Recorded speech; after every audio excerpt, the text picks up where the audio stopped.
during lunch, because we're day 2 of the conference, you're after lunch. So during lunch, I've placed a white paper bag on each table, and I'd now like you, in a couple of pairs, who likes a bit of a fiddle, you can tip out the blocks, and you are going to build the tallest tower possible. But you're going to do it quietly, because I talk to students and I'll keep talking over the top of you. When I was announced as a 2023 Nuffield Scholar 2 years ago, my topic was titled Education, a building block for agricultural expansion. You have the blocks on your tables. Over the last 2 years, thanks to the generous support and investment of AgriFutures Australia and Nuffield Australia, I have travelled across the world looking at food and fibre education and engagement. I come from an irrigation farm in southern New South Wales, and I have a background in agricultural education. Through my work, we were constantly dividing agriculture into the industry sectors to use these as the basis of teaching and learning. Growing up on a lucerne hay farm, I knew that we didn't fit into a nice industry sector box. So how does that work for education? I sought to find connected food and fibre education programs and models and their drivers for success with my Nuffield Scholarship. Over 7 months of travel and visits to 10 countries and across Australia, these are what I found. Education for connection beyond just for agricultural expansion. That work became my key theme. So connection between education resources and programs, connection between our agricultural sectors, connection to the agricultural industry as a whole, connection to students, and really importantly, connection to teachers. Fellow scholars, new 2025 scholars, with my hearty congratulations, and distinguished guests, you hold the building blocks on your tables, but are they connected?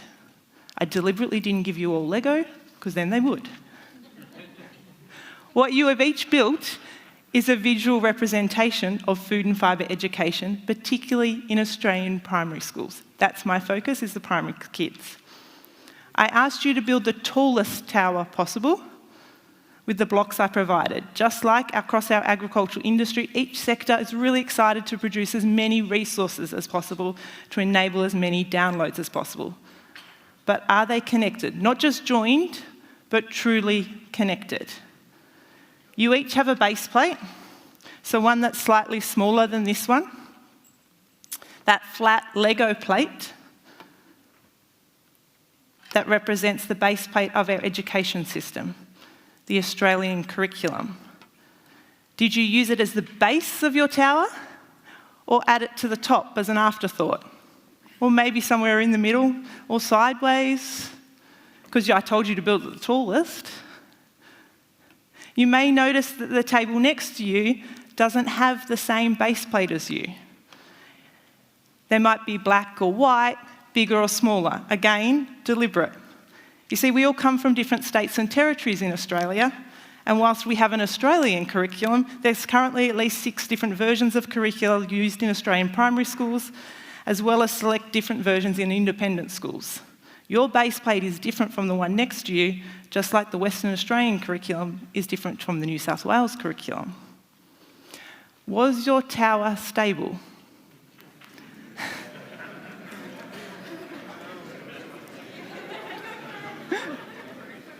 It became very clear during my travels, and in particular in my discussions with teachers here in Australia, that we have a lot of terms for agriculture. We need to be using the same language, that of agriculture. Agricultural education in Australia is defined by the industry as agriculture, in the curriculum as food and fibre production, and led by a peak body called the Primary Industries Education Foundation of Australia, with a resource hub called Prime Zone. We need consistency. Now, I could argue that we need consistency of language and that everyone needs to call this a header. But some of you are going to say, no, that's a harvester, or that's a combine. And our South Australian friends are going to go, oh, no, it's a reaper. That's not the level of consistency I'm asking for, because that's not the level we need. Because before we even get there, you're going to argue with me and say, Aimee, not red bricks, they should have been green or yellow. We know that other industries have their own language, and that's okay. All industries have their own jargon. What we need is consistency of one term. What do we all collectively call our industry? Now, into the classroom, we have a plethora of resources that teachers can access, often produced by individual sectors. These resources can appear more like marketing materials, lack consistent language and collaboration. The importance of resources being connected back to that base plate, as well as reflecting the language used in the classroom, are only two drivers for success. There are hundreds of agricultural education resources produced every year in Australia, with more and more uploaded to websites every year. However, those older resources are not updated or retired. Do these represent the Australian agriculture industry that we have celebrated and advocated for over the last 2 days? Just like farmers keeping spare parts in a shed from an old piece of equipment or so much baling twine for all sorts of uses, as an industry, we keep all the food and fibre education resources we've ever created. We put them up on websites, they're outdated and they don't reflect back best practice. And often we've acknowledged that, so we made some new ones, but we've kept the old ones live, just in case. But teachers can still access them. So, Australian agriculture needs a clearing sale. We're going to get rid of some food and fibre education resources, retire the old ones, and focus on new and updating them regularly, streamlining the linking, so teachers can only land on the very latest ones. What if food and fibre education in Australia had an online hub that was maintained with a full-time moderator to audit and check all the resources? Countryside Classroom, managed by Leaf Education in the UK, has just that, maintained by a quality assurance moderator to ensure all resources meet a minimum standard and are regularly updated or retired and removed completely. The Australian agricultural industry needs to go beyond investing in food and fibre education through short-term transactional programs. What if Australian agriculture invested in a long-term incursion model like Healthy Harold has done for health and wellbeing education? Healthy Harold programs are intergenerational mainstay. You may remember them or remember your children going through them. They're a mainstay in our schools across the country, and the impact of this long-term investment highlights the real opportunities that we have for a whole sector approach for food and fibre education. Internationally, 2 incursion programs really stood out. Now, Regan talked about incursions yesterday, and to clarify, we're not talking about the same type of incursions, although they're really great for me to pick up bugs when I go to schools. I refer to an incursion as a program delivered inside a school, just like an excursion is when I take children outside of the school. So 2 of those standout incursion programs. In the US, we have the Pennsylvania Friends of Agriculture with these 6 mobile ag labs. The idea of a mobile agricultural classroom is not uncommon in the US, with many of these trailers on the road. The ag labs deliver a class incursion inside that trailer with over 30 experiments to choose from biotechnology to food technology, water to genetics. Teachers love these labs as the experiments are delivered by an industry expert, and the best bit, all the mess stays in the trailer. In Ireland, the Aquaculture Remote Classroom, or the ARC, is a mobile classroom fitted on the back of a truck and then hydraulically lowered and expanded so it's fully accessible for all students. The ARC has been designed to raise students' awareness of aquaculture and careers in the sector. Students love the classroom because of its unique use of technology, with many rural students having more questions about the truck and how it worked. Thinking outside the box is important for delivering food and fibre education that is immersive, connected, and reflective of a modern industry. What if Australian supermarkets invested in a farm-to-fork education experience, So now we're on to an excursion. The Farm to Fork experience is located at Little's Newbridge Distribution Centre, backed by the German supermarket. The site is within easy travel distance of Dublin, making it an ideal excursion for urban primary schools. Students pick and taste fresh fruit and vegetables from the fields or greenhouses, and then they take a train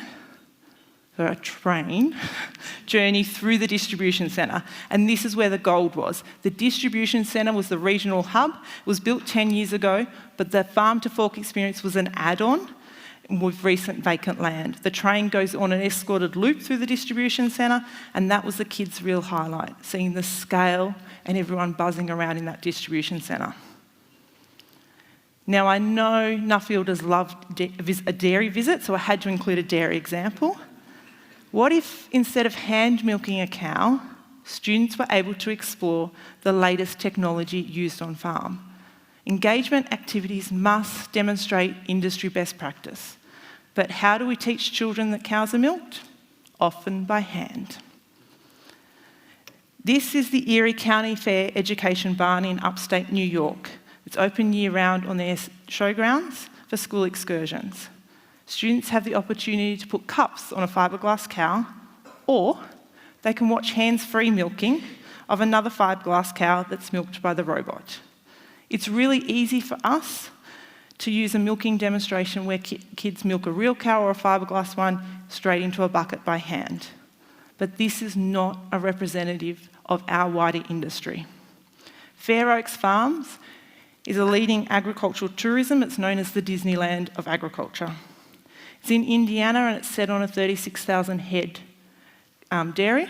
This is their milking activation, which is gamified so that children can race the clock to milk a fiberglass cow as if you're in the Rotary. The whole thing uses sensor technology and buzzed you out if you didn't follow the correct hygiene order. You need to sanitise the teats, then wipe the teats, and then and only then can you put the cups on. We are all aware that Australia faces increasing teacher shortages, and as an industry, we cannot continue to lean on the education sector as our sole answer. As an industry, we need to do more to engage ourselves. In my report, I further explored initiatives that go beyond the classroom, that are immersive and engaging for Australian primary school-aged children. So to the Lego that 10 years ago started this journey for me, and over the last 2 years were the ultimate travel buddies. They packed light, they smiled for every photo, from Canada to Qatar, and they sparked many conversations, from Gwyn Valley Summer Camp in the United States to the home of Lord Nuffield in the UK. And when the smiles started to wear a little bit thin, it's okay, we popped into the Lego house in Denmark and I picked up a new head. So thank you to AgriFutures Australia, Nuffield Australia, my family, and the amazing people around the world who made this journey possible through their inspiring and challenging conversations and their connections. And to the teachers in Australia and around the world who invited me into their classrooms, their staff rooms, and on their excursion. See, the next generation of plant scientists, of farmers, of drone pilots, of fishing managers, of agronomists, of veterinarians, of truck drivers, of forest technicians, and then the truck drivers, of agricultural journalists, they and many more are sitting in our classrooms today. They are our engaged consumers and our voters of tomorrow. And to connect them with agriculture, there's a strong need for the reinvigorated delivery of food and fibre education that's modern, collaborative, inclusive, connected, and showcases our industry from paddock to plate, from field to fabric, from forest to furniture, and from ocean to entree. Thank you.